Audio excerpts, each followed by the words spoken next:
Yo, what's up?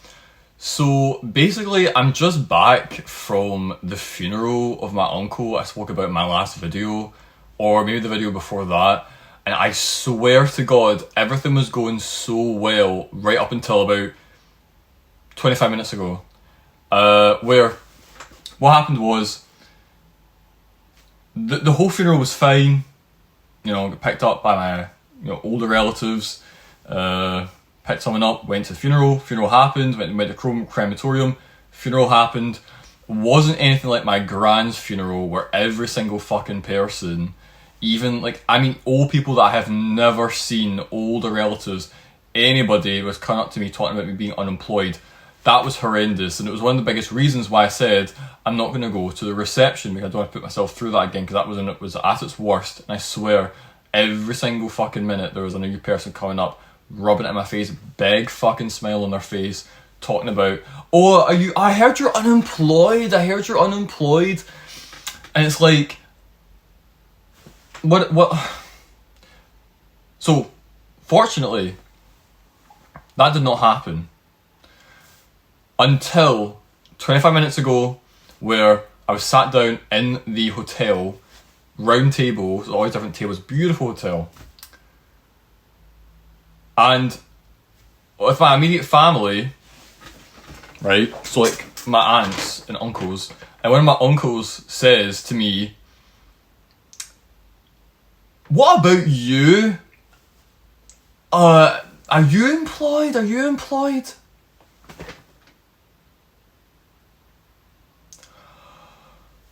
Why would you say that in front of everybody? Honest to God, my hair's pissing me off as well, it looks dead weird. Why would you say that in front of everybody? In front of a fucking full round table full of people? That question, when you know that's not true, because one that doesn't keep her mouth shut and is constantly gossiping about our only child. Why are you talking about that? And I was just like,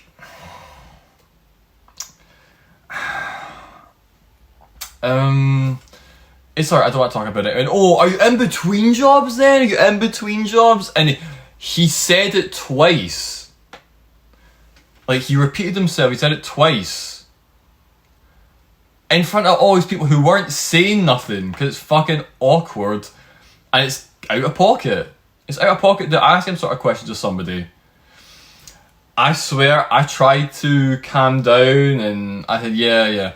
I swear, I was simmering beneath the surface so badly. And it's like, thankfully, my mum was sat at the table, so shortly, like 5-7 minutes later, she got up to go.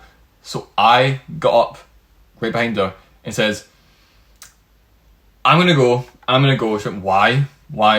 Oh well, someone just said in front of the table, in front of everybody, talking about me being unemployed in front of a full table of people. And this is what I hate about my mum especially. Plain dumb, and trying to act like she doesn't hear stuff. Oh, what did he say? Bitch, you heard him. Ask me questions about that loud as fuck in front of everybody. You know what he said. Didn't say that to her, but her tactic is get me to repeat exactly what did he exactly say, and then like play dumb and try and play it down. And then I was like, I'm going home, and fuck, I got my phone, which is what I'm recording with, right? So I got my phone, and called the taxi company, and they changed, must have been today or like recently, a fucking robot voice, like, please tell me your address. So thankfully I went to reception, and they just pressed a button and it called a taxi around. And of course, my mum and some uncles are out there smoking cigarettes out this hotel, and it's like I don't pass them, and I think I call my mum's bluff a bit because she was running right up to me when she saw the taxi and me come out, like, oh yeah, hi, are you going home now? It's like, bitch, I told you I'm going home.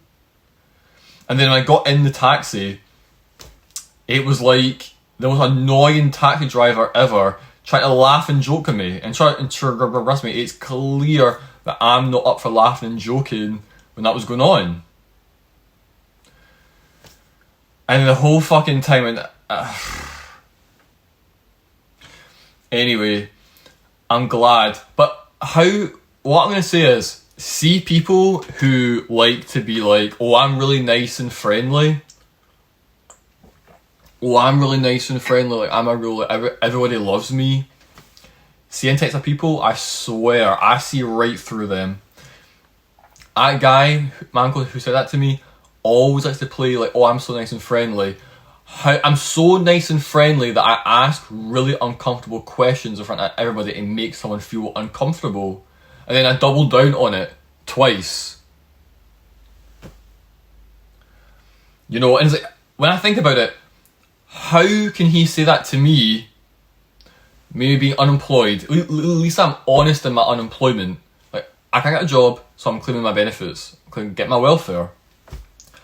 He had COVID and is on long COVID disability payments. And long COVID, biggest fucking joke ever, is basically like, oh, I'm too much of a lazy fat old cunt to actually work a job, but I'm gonna make you feel bad.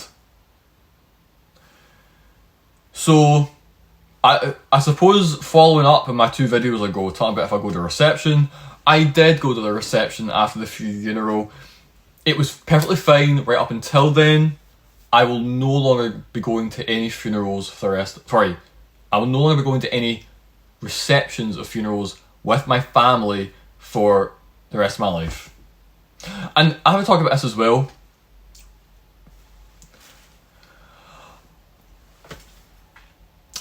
See families, everybody, like, typically there's always like groups within a larger family, and some people who are more standoffish, and some people are kind of like scummy, some people that are just like, all got drama going on. I grew up with my cousin, right? I don't want to say his name, right? But I liked him. We got on well, we played games together, I stayed at his place, he stayed at mine. Why is it as adults, and I suppose in my teenagehood, but seeing you're a teenager, your life shrinks down to just you and your mates. You don't want to hang out with family that much, right? Why is it that as an adult, young adult, I'm 25 years old now, when I see them in a funeral, his unit, my uncle, my aunt, him and his sister, are dead standoffish. They're so fucking standoffish with how they act. Like, they don't mix with anybody. They're barely making any conversation. They're like ignoring me and trying to focus on themselves and all that. Like, they weren't even fucking close to the guy who died. Like, you would engage and want to find out about stuff and invite them around their table. And like, when we got into the crematorium, it was like my aunt, my older cousin who's female, and then I suppose like my aunt who's not related to me directly, her mum or something, and like my cousin male was helping carry the coffin in, but then they made a space for him like in their thing, and I know it's good, that they're like a family unit and that, but it's like, why? And again, very, very withdrawn, and even at the hotel and that, they had a table to themselves. Just them. I mean, my grand's funeral like 2 years ago, I think, I forget. They are at a table to themselves, dead standoffish, keeping to themselves. And I feel like maybe we could have reconnected, me and my cousin, and had a good time, but their attitude is just so, like, independent from the rest of everybody else. And one thing I'll say, not to slag them off, but they cannot dress. My aunt had like this short leather jacket on to a funeral, and my older cousin who's female had like a pink tartan overcoat on. Like the pink Victoria's Secret range. I'm pretty sure Victoria's Secret had that exact same print. And this long overcoat. Why are you wearing this to a funeral? It's like a baby pink tartan. Wear a black overcoat. See this? I've looked at one suit. It's like a deep purple mixed with grey and black. It's 100% wool. It's really, really, really nice. That's black. This is like a very, very deep, intense purple. It's very, very dark. right? This is appropriate for a funeral, appropriate for interviews. It's amazing. Looks great on me. You do not wear a pink tartan overcoat. Anyway, I'm not there and it was spoiled. And I suppose life lesson, never ever ever go to a reception with my family anymore.